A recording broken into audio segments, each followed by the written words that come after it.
Fire होने के बाद अचानक इजरायली सेना ने गाजा में हमले तेज कर दिए हैं। इजराइल ने गाजा के खान यूनिस में एक ऐसा भीषण हवाई हमला किया है जिसमें हमास का एक बहुत बड़ा टॉप कमांडर मारा गया है। लेकिन इस हमास कमांडर को मारने के चक्कर में 72 फिलिस्तीनी भी मारे गए हैं, जिसकी वजह से कोहराम मच गया है।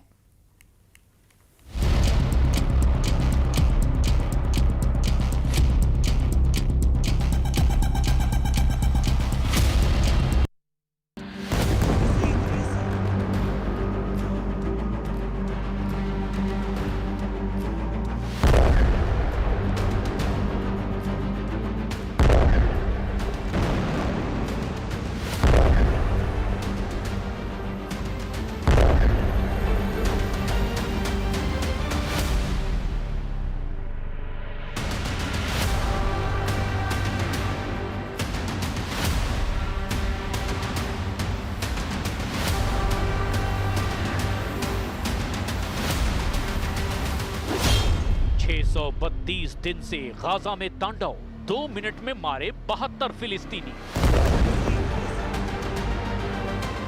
21 महीने से गाजा में हमास लड़ाकों और इजरायली सेना के बीच खूनी युद्ध चल रहा है। गाजा के स्वास्थ्य मंत्रालय के मुताबिक अब तक गाजा में 56,452 लोग मारे जा चुके हैं। हम आपको दिखाने जा रहे हैं कि ईरान से इजराइल तक सीज फायर होने के बाद कितने बड़े पैमाने पर इजरायली सेना ने गाजा में हमले शुरू कर दिए हैं। हम आपको ये भी दिखाने जा रहे हैं कि कैसे गाजा में सिर्फ 2 मिनट से भी कम वक्त में 72 फिलिस्तीनी इजरायली हमले में मारे गए। हम आपको वो दर्दनाक खबर भी दिखाने जा रहे हैं जहां दावा किया जा रहा है कि इजराइल और अमेरिका की तरफ से जो आटा फिलिस्तीनियों को खाने के लिए भेजा गया उसमें नशीली गोलियां डाली गई हैं। दावा किया जा रहा है कि गाजा के लोगों को धीमा जहर देकर मारने की कोशिश की जा रही है। इसके साथ ही साथ देखिए, पिछले हफ्ते हमास के हमले में मारे गए इजराइल के 7 सैनिकों का बदला इजरायली सेना ने कैसे लिया। साथ ही देखिए, हमास के कमांडर हकाम मोहम्मद ईसा को मारकर इजराइल अपनी जीत के दावे क्यों कर रहा है। इजरायली सेना का हवाई हमला, मारा गया कमांडर हकाम मोहम्मद ईसा।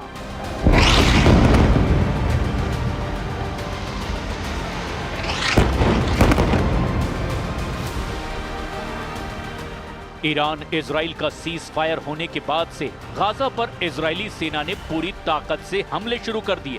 200 किलो से लेकर 2000 किलो तक के बम और मिसाइलें इजराइल एयरफोर्स इस वक्त गाजा में हमास के बचे खुचे अड्डों पर मार रही है। धमाके इतने भीषण और खूनी हैं जिन्हें देखकर किसी की भी रूह कांप जाए। इन हमलों को देखकर अमेरिका समेत कई देशों ने इजराइल से संयम बरतने की अपील की है, लेकिन इजराइल बिना किसी परवाह किए अंधाधुंध हवाई और जमीनी हमले इस वक्त गाजा पट्टी में कर रहा है। इधर इजरायली अधिकारियों के हवाले से मीडिया रिपोर्ट्स में कहा गया कि जल्द ही Israeli PM Benjamin Netanyahu America का दौरा कर सकते हैं, जिसमें गाजा में संघर्ष विराम को लेकर समझौते पर फैसला हो सकता है। ट्रंप ने 30 जून को सोशल मीडिया मंच ट्रुथ पर साझा एक पोस्ट में लिखा कि गाजा में समझौता करें और बंधकों को वापस लाएं। इजराइल और हमास के बीच इस साल की शुरुआत में 8 हफ्तों का संघर्ष विराम हुआ था। इस दौरान बंधकों की रिहाई हुई थी। हालांकि सहमति न बनने के बाद दोबारा संघर्ष विराम नहीं हो सका।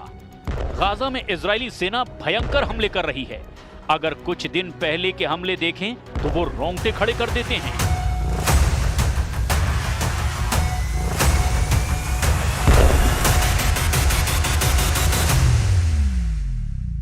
गाजा पट्टी के देर अल बला में इजराइल के बड़े पैमाने पर मिसाइल हमले में 140 से ज्यादा लोगों की मौत हो गई। इस हमले में भारी तबाही हुई और घटना स्थल पर धुएं का घना गुबार देखा गया। रिहायशी इलाके भी इस हमले की चपेट में आ गए। इजराइल की तरफ से किए गए इस हमले में गाजा में भारी तबाही मची। मृतकों की संख्या में भी और बढ़ोतरी की आशंका है। इस घटना के बाद से क्षेत्र में तनाव बढ़ गया। पूरे इलाके में भगदड़ और बदहवासी जैसे हालात हैं। इजरायली सेना ने गाजा में गिदोन चैरियट्स अभियान शुरू किया, जिसका मकसद हमास को खत्म करना और बंधकों को रिहा कराना है।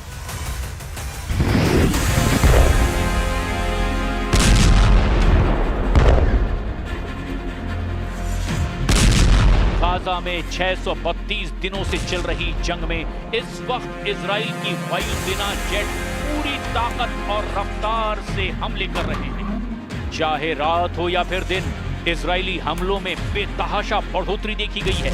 जमीन पर इजराइल टैंक तेजी से गाजा के उन इलाकों पर कब्जा कर रहे हैं जो रणनीतिक तौर पर इजराइल के लिए बेहद जरूरी हैं।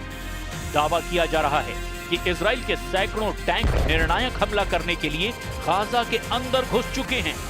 इजरायली सेना ने गाजा पर जोरदार हवाई और जमीनी हमले किए, जिसमें कई महत्वपूर्ण इलाकों पर कब्जा कर लिया गया।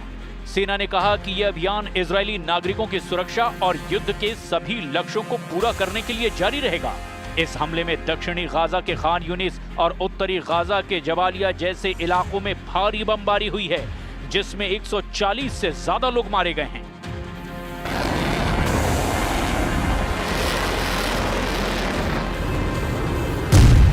गाजा पर इजराइल का कब्जा, लीबिया भेजेंगे 10 लाख फिलिस्तीनी।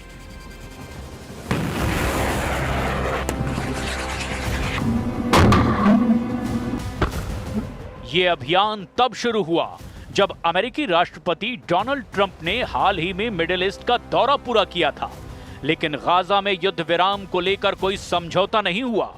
ट्रंप ने गाजा को फ्रीडम जोन बनाने का प्रस्ताव रखा था, लेकिन इजरायली प्रधानमंत्री बेंजामिन नेतन्याहू ने हमास को खत्म करने और गाजा के अधिकांश लोगों को दक्षिणी हिस्से में बसाने पर जोर दिया। नेतन्याहू ने कहा कि वे गाजा को हमास के नियंत्रण से मुक्त करके ही रहेंगे। अब पश्चिमी मीडिया ने ट्रंप सरकार के सूत्रों के हवाले से ऐसा दावा किया है, जिसने गाजा पट्टी में मौजूद 23 लाख फिलिस्तीनियों में से 10 लाख फिलिस्तीनियों को खौफ में डाल दिया है। खबर है कि अमेरिका के राष्ट्रपति डोनाल्ड ट्रंप की ओर से एक बार फिर गाजा पट्टी के लोगों को दूसरे देशों में बसाने का प्लान सामने आया। ट्रंप प्रशासन गाजा पट्टी से 10 लाख फिलिस्तीनियों को लीबिया में बसाने की योजना बना रहा है। इसके लिए अमेरिका की ओर से लीबिया को अरबों डॉलर का ऑफर दिया जा सकता है। डोनाल्ड ट्रंप की ओर से कुछ समय पहले भी गाजा के लोगों को पड़ोस के अरब देशों में बसाने की बात कही गई थी। उस वक्त ट्रंप के प्लान का गाजा और हमास के अलावा अरब देशों ने भी कड़ा विरोध किया था। एनबीसी न्यूज अपनी रिपोर्ट में बताता है कि ट्रंप प्रशासन ने लीबिया के नेताओं के साथ इस बारे में बातचीत शुरू कर दी है। फिलिस्तीनियों को बसाने के बदले अमेरिका से लीबिया को अरबों डॉलर की वो रकम मिलेगी जो उसने सालों पहले फ्रीज कर दी थी। हालांकि अभी इस बारे में कोई आखिरी समझौता नहीं हुआ है। स्टेट डिपार्टमेंट्स और नेशनल सिक्योरिटी काउंसिल ने इस पर टिप्पणी भी नहीं की है। इजराइल सरकार के प्रतिनिधियों ने इस मामले पर कोई टिप्पणी करने से इनकार कर दिया, लेकिन ऐसा लग रहा है कि गृह युद्ध से जूझ रहे लीबिया में 10 लाख फिलिस्तीनियों को गाजा से लीबिया भेज दिया जाएगा।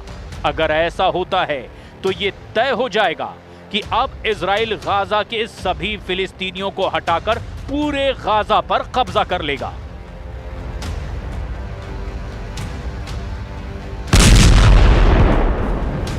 इधर ऑक्सफैम के इजराइल और फिलिस्तीनी क्षेत्रों की पॉलिसी लीड बुशरा खालिदा ने कहा, ये गाजा में इजराइल के युद्ध का सबसे घातक और विनाशकारी दौर है, लेकिन दुनिया ने इससे मुंह मोड़ लिया है।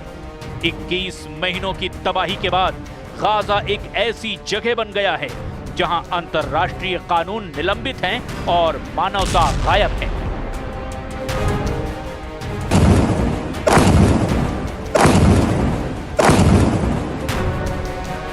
अब ऐसे हालात में गाजा में इजरायली सेना आगे क्या करती है, इस पर अब पूरी दुनिया की निगाहें हैं।